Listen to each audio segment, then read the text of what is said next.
स्वागत है आप सभी का इस वीडियो में। दोस्तों आज के इस वीडियो में हम जो नेक्स्ट पॉइंट है हमारा सिलेबस का कोएफिशिएंट ऑफ फ्रिक्शन वो हम डिस्कस करेंगे। तो शुरू करते हैं। देखो, experimentally it is found that limiting friction F is directly proportional to the normal reaction R. तो देखो, डायरेक्टली प्रोपोर्शनल मीन्स क्या होता है। देखो, इसका इस वर्ड का मैक्सिमम स्टूडेंट को इसका मतलब ही नहीं पता रहता, ठीक है। तो डायरेक्टली प्रोपोर्शनल मीन्स देखो, एफ अगर आपका आर फोर्स जो है वो इंक्रीज हो जाता है तो एफ फोर्स भी इंक्रीज हो जाता है, ठीक है।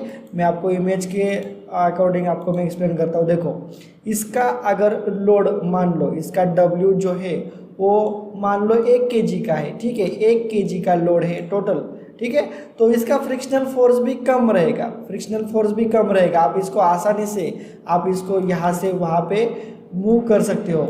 मान लो यहीं पे अगर 1000 kg का एक बॉक्स है, इस बॉडी का वेट क्या है 1000 kg है, तो इस बॉडी को आप अपने हाथ से मूव भी नहीं कर पाओगे। क्यों? क्योंकि यहाँ पे फ्रिक्शनल फोर्स बहुत ज़्यादा रहता है, ठीक है। समझ में आया? डायरेक्टली प्रोपोर्शनल का मतलब क्या होता है, जिस तरह से आपका W की वैल्यू बढ़ जाती है, ठीक है। W मीन्स जितना W होता है उतना ही इसका रिएक्शन होता है R, ठीक है। जितनी वैल्यू W की होती है उतनी रिएक्शंस की होती है। मतलब R की वैल्यू अगर बढ़ जाती है तो आपका फ्रिक्शनल फोर्स भी बढ़ जाता है। अगर R की वैल्यू कम हो जाती है तो फ्रिक्शनल फोर्स भी कम हो जाता है, ठीक है। ये एक्सपेरिमेंटली, ठीक है, ये हमने डिराइव किया है। अब ये किस तरह से आता है ये आपको कुछ लेना देना नहीं है। आप सिर्फ इतना ध्यान में रखो कि डायरेक्टली प्रोपोर्शनल है। Limiting friction and normal reaction इस एक दूसरे को डायरेक्टली प्रोपोर्शनल है। डायरेक्टली प्रोपोर्शनल मीन्स एक वैल्यू बढ़ जाती है तो सेकेंड वैल्यू भी बढ़ जाती है, ठीक है। तो F is directly proportional to R, ठीक है। So F is equal to mu R. यहाँ पे म्यू क्या है? कांस्टेंट है। म्यू क्या है? कांस्टेंट है। Where mu is equal to constant. This constant is known as a coefficient of friction between surface of contact. Mu is equal to F divided by R. इसी mu को हम क्या कहेंगे? Coefficient of friction कहेंगे। मतलब इसकी कोई तो वैल्यू होगी, ठीक है, कोई तो वैल्यू होगी, उसी के कारण जितना एफ बढ़ता है उसके अकॉर्डिंग आर बढ़ेगा, या फिर जितना आर बढ़ता है उसके प्रोपोर्शनल एफ की वैल्यू बढ़ेगी। तो ये म्यू क्या हो जाएगा? कांस्टेंट हो जाएगा। इसी कांस्टेंट को हम कोएफिशिएंट ऑफ फ्रिक्शन कहते हैं। तो इसकी डेफिनेशन देखो, coefficient of friction is defined as the ratio of limiting friction. Ratio of F means क्या होता है? लिमिटिंग फ्रिक्शन होता है to the normal reaction R at the surface of contact. उसी को हम क्या कहते हैं? Coefficient of friction. Coefficient of friction means F divided by R. It is a pure number and has no unit. For perfectly smooth surface the coefficient of friction is 0। अब perfectly smooth surface means जहाँ पे lubricating oil हमने use किया है, या फिर जो surface है वो टोटली स्मूथ है, उस कंडीशन में फ्रिक्शन की वैल्यू मीन्स यहाँ पे जो एफ की वैल्यू है वो टोटल 0 आ सकती है, या फिर कोएफिशिएंट ऑफ फ्रिक्शन जो है वो म्यू इज इक्वल टू 0 रहेगा उस कंडीशन में। समझ में आया? कोएफिशिएंट ऑफ फ्रिक्शन क्या होता है, किस तरह से आया, mu is equal to F divided by R किस तरह से डिराइव हुआ, और उसकी डेफिनेशन भी हमने यहाँ पे देख ली है, ठीक है। उसके बाद नेक्स्ट कंसेप्ट हम यहाँ पे देखते हैं, angle of friction. Angle of friction देखो, उसकी डेफिनेशन सबसे पहले हम रीड करते हैं। एंगल ऑफ फ्रिक्शन और limiting angle is defined as the angle made by resultant reaction with the normal reaction when the body is in limiting equilibrium।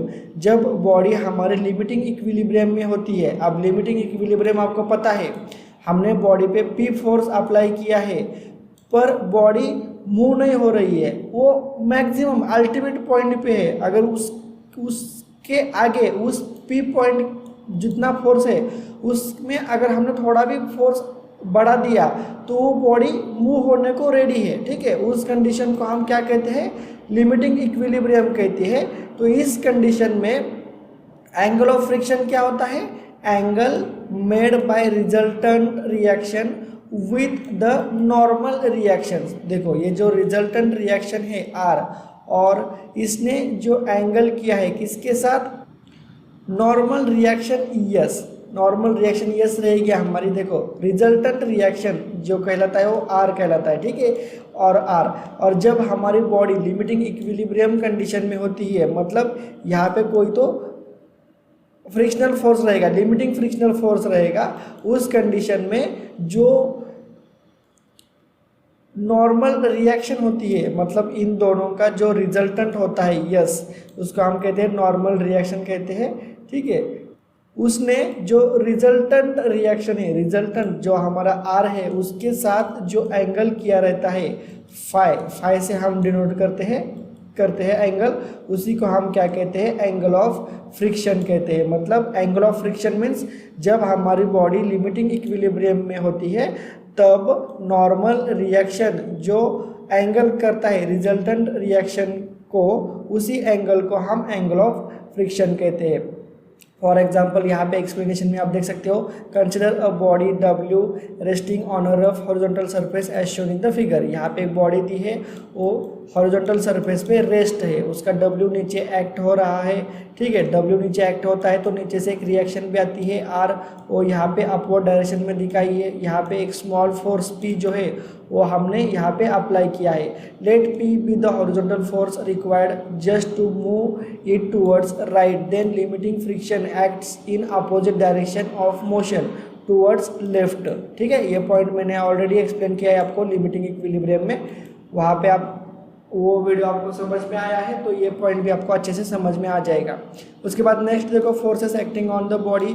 कौन कौन से फोर्सेस एक्ट हो रही है, सबसे first self weight of the body है, then normal reaction are है, external force P है और लिमिटिंग फ्रिक्शन एफ है, ठीक है।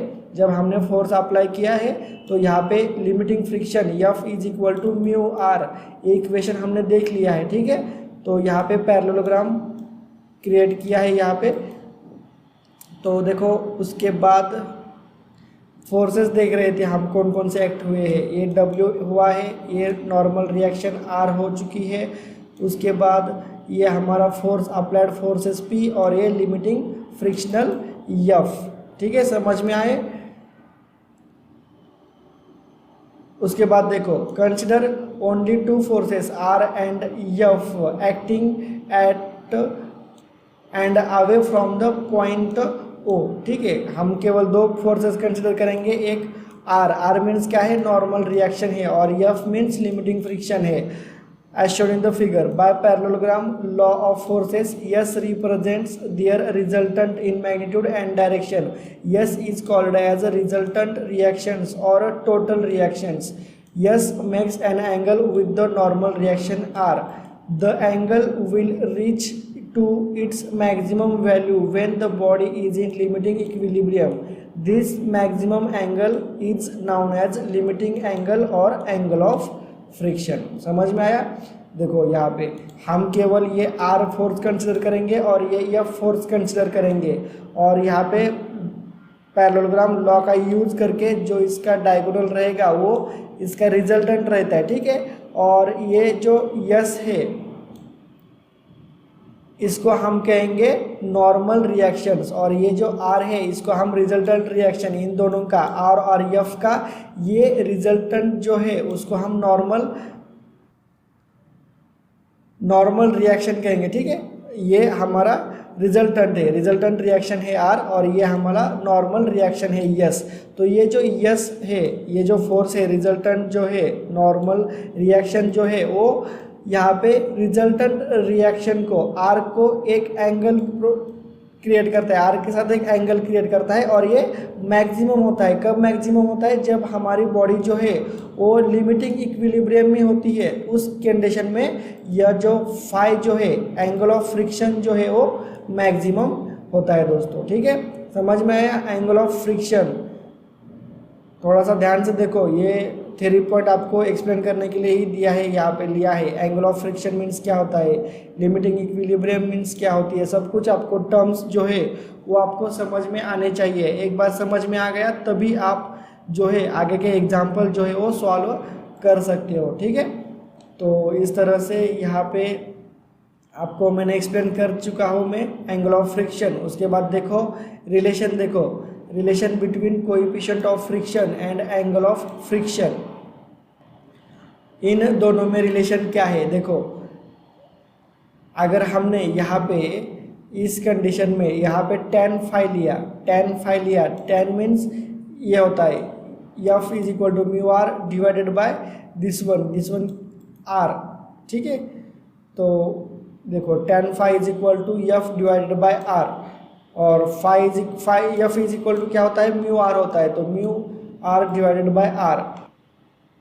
तो इस कंडीशन में देखो आर गेट कैंसिल हो जाता है, तो tan phi is equal to mu आता है। तो ये रिलेशन है इन दोनों के बीच में, कोएफिशिएंट ऑफ फ्रिक्शन म्यू और एंगल ऑफ फ्रिक्शन में। ठीक है, एंगल ऑफ फ्रिक्शन क्या होता है, is equal to coefficient of friction होता है, tan phi is equal to mu होता है, ये हमेशा ध्यान में रखो। Hence coefficient of friction is equal to the tangent of angle of friction, this is relation between mu and phi. आपको ये रिलेशन पूछा जा सकता है एग्जाम में, तो इस तरह से आप इसको डिराइव कर सकते हो। उसके लिए आपको ये डायग्राम जो है वो एग्जाम में आपको ड्रॉ करनी पड़ेगी अगर आपको रिलेशन पूछा जाए तो। ठीक है, समझ में आया। उसके बाद एक और यहाँ पे है magnitude of resultant reactions, S is equal to, S की वैल्यू आप किस तरह से निकालोगे, तो S square is equal to F square plus R square. ये सारा सिंपल सा पाइथागोरस थ्योरम है, S is equal to under root of F square plus R square. ठीक है, एफ इज इक्वल टू क्या होता है, म्यू आर होता है, और आर एज इट इज। तो यस इज इक्वल टू हमारा फाइनल फॉर्मूला क्या रहेगा, रिजल्टेंट रिएक्शन फाइंड आउट करने का, यस फाइंड आउट करने का, S is equal to under root of mu R square plus R square. ठीक है, तो इस फॉर्मूला का यूज करके हम रिजल्टेंट रिएक्शन यस की हम जो है वो मैग्नीट्यूड जो है वो निकाल सकते हैं हम इस यस फोर्स की, ये वाला फोर्स को। ठीक है, इसी को आप नॉर्मल रिएक्शन भी कह सकते हैं।